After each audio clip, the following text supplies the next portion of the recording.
আমি না সেদিনই বুঝতে পেরেছিলাম রেশমি আমার কাছে থাকবে না রে। তুই এখন যার ভাবনায় মগ্ন, সে এখন অন্য কারোর বিছানায় নগ্ন। আর আমি এভাবে তোমাকে সারা জীবন জড়িয়ে থাকবো। এই পৃথিবীতে কারোর কোনো ভ্যালু নাই অভি ভাই, একমাত্র নিজের ভ্যালু নিজের কাছেই। দিদি ভাই, এই কেষ্টদার স্পেশাল গরম গরম চাটা খেয়ে নাও। কাকাবাবু, সব ঠিক হয়ে যাবে, আপনি চিন্তা করবেন না। সাবধানে বাড়ি যান। আমি একদিন সময় করে ঠিক যাব। আচ্ছা মা, তাহলে আসি। ঠিক আছে।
রেশমি, আরে বাবা প্লিজ পাগলামি করিস না, তুই আর পাগলামি করিস না এইভাবে, তেরি ভাল লাগে না।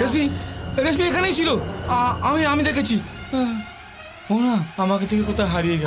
ও কেন আমার সাথে এরকম করছে বল, কেন করছে? আরে তুই শান্ত হ, শান্ত হ। রেশমি এখানে কোথাও ছিল না। আরে তুই ভুল দেখছিস, এখানে শুধুমাত্র তুই আর আমি ছিলাম, আর আমরাই আছি। কি বলছিস তুই? রেশমি এখানে ছিল ছিল আমি দেখেছি ওকে। তুই কিছু জানিস না, তুই কিছু দেখিসনি তুই। অভি, এবার কিন্তু প্রচন্ড একটা বাড়াবাড়ি হচ্ছে। তুই ধোকা, তুই রেশমি আমার সাথে ছলনা করেছে, আমাকে ধোকা দিয়েছে। ও রেশমি তোর সাথে ছলনা করেছে? রেশমি তোকে ধোকা দিয়েছে? তাহলে ওই আরেকজনের সাথে তুই কি করেছিস? তুই মেঘনার সাথে ছলনা করিসনি? মেঘনার সাথে তুই ছলনা করে ধোকা দিসনি? আমি মেঘনার সাথে কিছু করিনি। ও আচ্ছা, তাই বুঝি। তুই মেঘনার সাথে কিচ্ছু করিসনি। আর মেঘনাকে নিয়ে যে তুই ঘুরতে গেছিলি, সেটা তো তুই নিজেই আমাকে বলেছিস।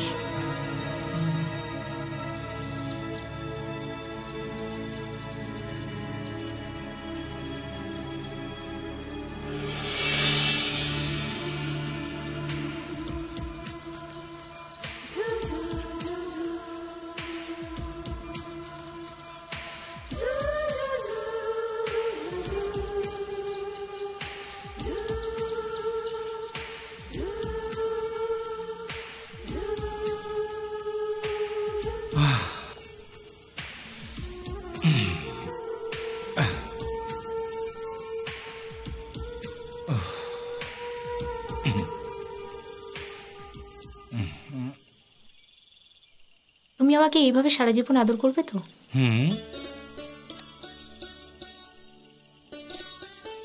আমি তোমাকে ভীষণ ভীষণ ভালোবাসি। জানি তো। সব জানো যখন, আমাকে ছেড়ে মাঝে মাঝে হারিয়ে যাও কেন? কোথায় আমি হারিয়ে গেলাম? এই তো তোমার কাছেই আছি। এইভাবেই সারা জীবন আমার পাশে থেকো। এইভাবে তোমার পাশে সারা জীবন থাকবো। চলো, অনেক রাত হয়ে গেছে, কালকে ভোরে বেরোতে হবে। চলো, গুড নাইট। দেখ, ওই মেয়েটা যে তোকে ভালোবাসতো, তুই তার কোনো গুরুত্বই দিলি না। আমরা কিন্তু মেঘনাকে ছোট্টবেলা থেকে চিনি। ও কিন্তু সত্যিকারের খুব ভালো একটা মেয়ে।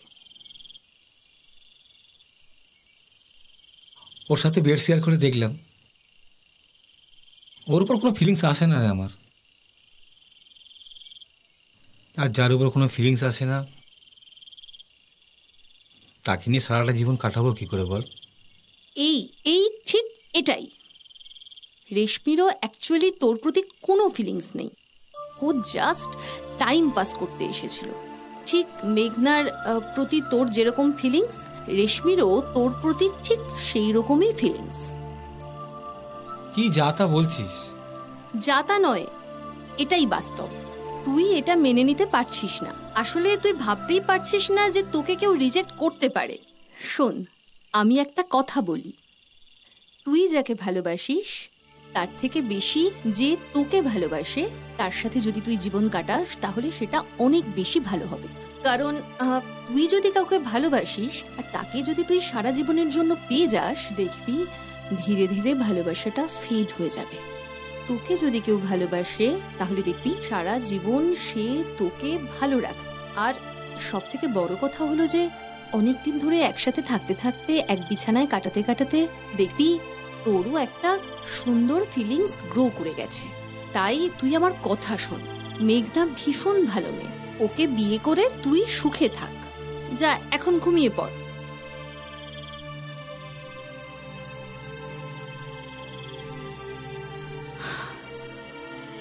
যাক বাবা।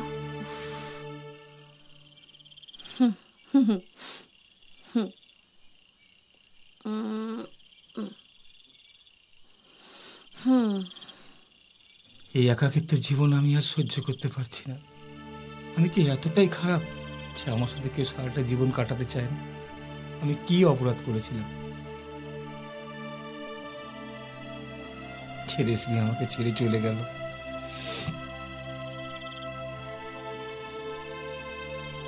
রেশমি, আমি তোমাকে ভীষণ ভালোবাসি।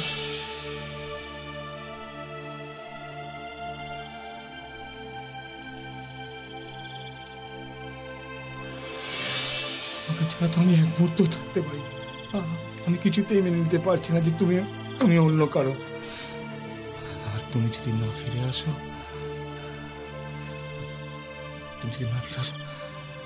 তাহলে আমি নিজেকেই শেষ করে দেবো।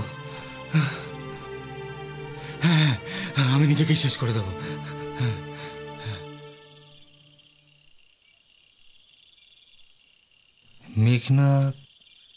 মেঘনা কি আমাকে সত্যি ভালোবাসে?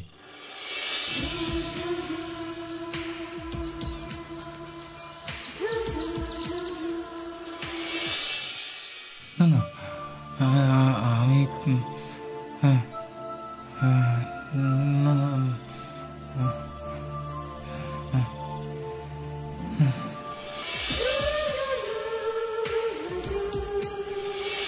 মেঘনা, রেশমি, হ্যাঁ রেশমি ভালোবাসে। না না, মেঘনা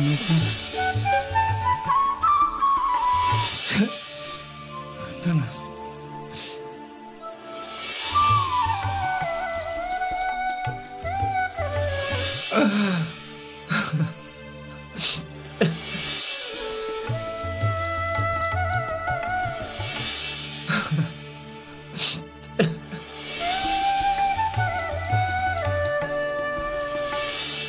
রেশমিকে যখন আমি পেলাম না, আমি নিজেকে শেষই করে দেবো। হ্যাঁ, আমি শেষ করে দেবো।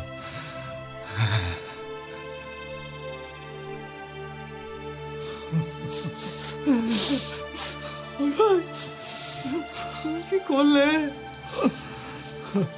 একটা মাহারা ছেলে একটা মেয়ের জন্য তুই অকালে জীবনটা দিয়ে দিলি। গ্রামের সম্ভ্রান্ত পরিবারের একটা ছেলে একটা মেয়ের জন্য নিজের জীবনটা শেষ করে দিল। এটা চোখে দেখা যায় না, চোখে দেখা যায় না। এটা তুই কি করলি? একবার আমাদের কথা ভাবলি না?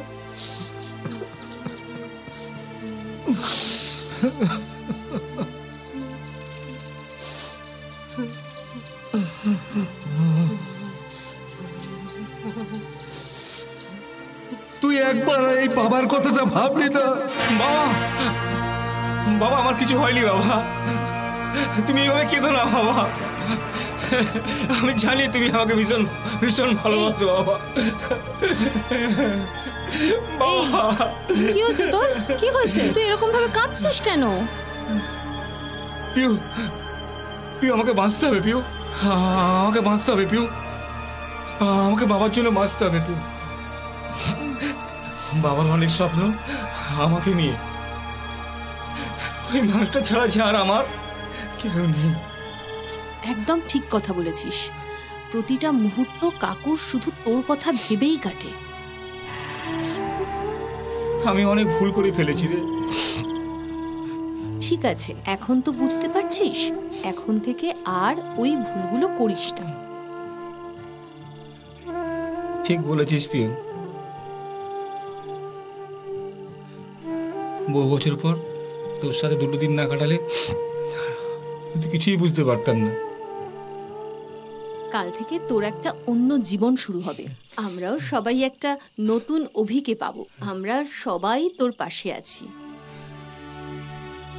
পিউ, তুই ঠিকই বলেছিস।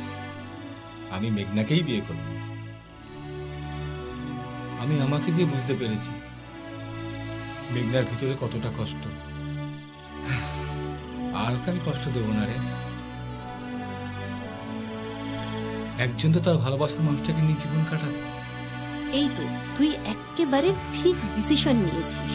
আর দেখবি তুই সত্যি সত্যি মেঘনার সাথে ভালো থাকবি। এখন লক্ষ্মী ছেলের মতো ঘুমিয়ে পড়। কাল আমরা এখান থেকে একদম সকাল সকাল বেরিয়ে পড়বো। ঠিক আছে, চলো।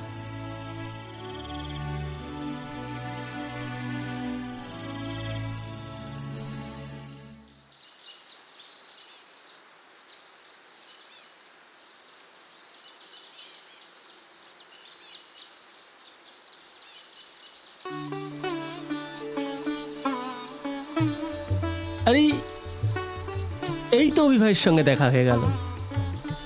কাকাবাবুর সাথে আমার সব কথা হয়ে গেছে।